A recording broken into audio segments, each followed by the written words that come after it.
I believe it was about a decade ago, might have even been a little longer. I was flying someplace. I was walking through an airport bookstore, and there on the table of the books right by the checkout counter was a copy of Barbara Honegger's book, October Surprise. And I thought, oh, this looks interesting. And I picked it up, and I read it on the airplane, and it just totally blew my mind. And so I wanted to get Barbara back on to discuss that.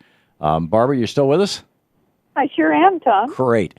I want to play for you first something that was not available at the time you wrote this book.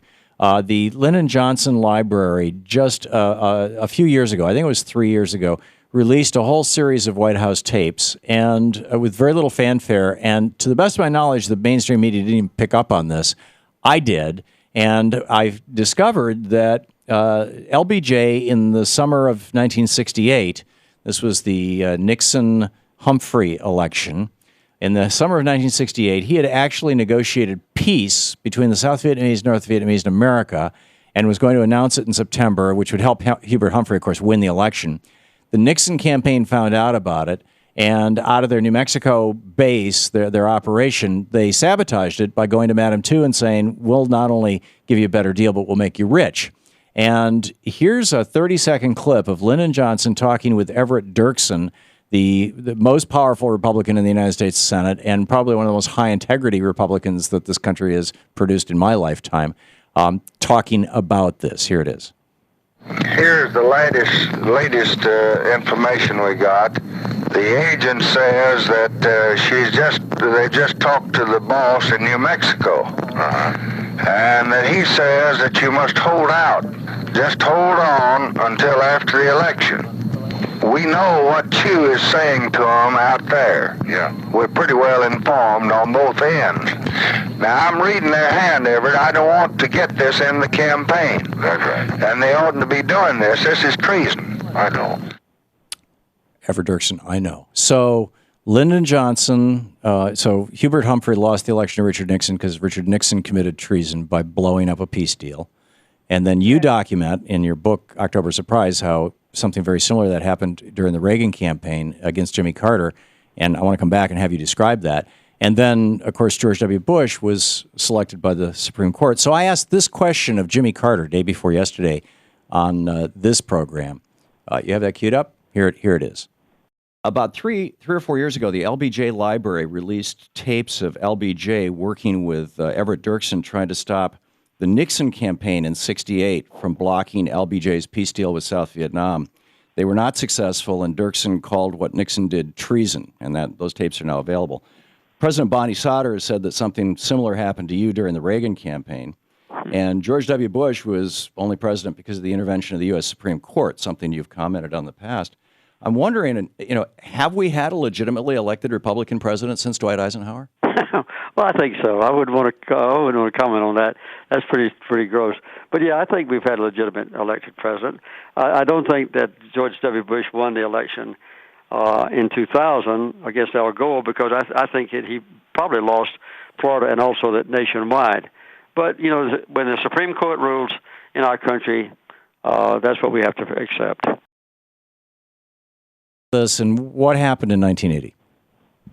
Well, first allow me to say that the treason by the Nixon administration to scuttle the peace deal of LBJ is actually in my book, in the early part of my book.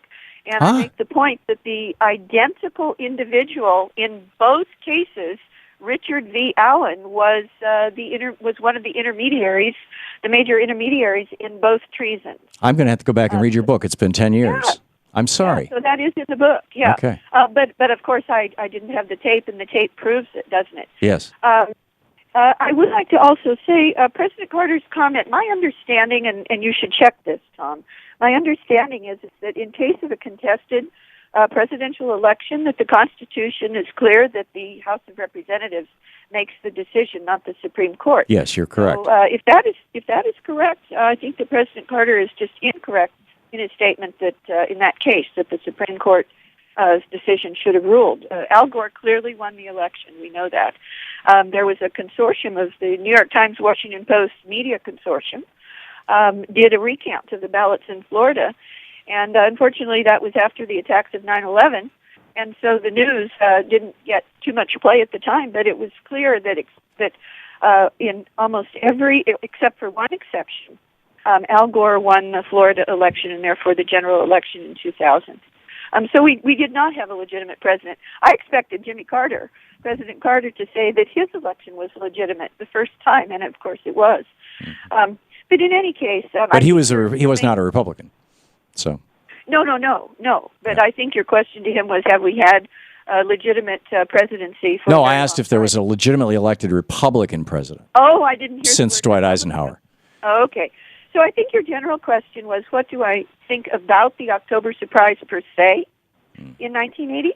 Yeah, we have about 2 minutes. If you just want to fill in our listeners on what happened. Yeah. My book, The October Surprise, is called October Surprise. It's available on Amazon still.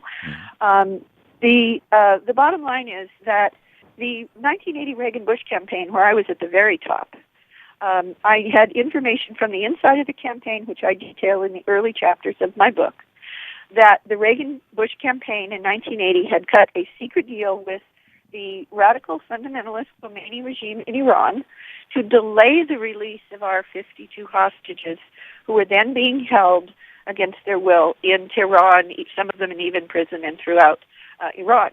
They'd been scattered by that time throughout Iran. And that the Republicans didn't want the hostages to come home to Carter, right, because Carter would have won the election. Yep.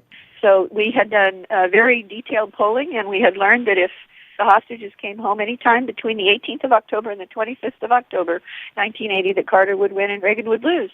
So on precisely the 18th of October, the 18th and 19th of October, top emissaries from the Reagan-Bush campaign, including then Vice Presidential candidate George H.W. Bush himself and William Casey, soon-to-be CIA director, did meet with the top Khomeini representatives to cut this treasonous deal, which was very similar to the deal that Richard V. Allen cut with It's absolutely remarkable. Absolutely remarkable. Barbara Honegger, October Surprise. Hang on just a second, listening to the Thom Hartmann Program. Call 866-987-THOM. Barbara, if there's anything I can do to help you get this book back in print, give me a shot, okay?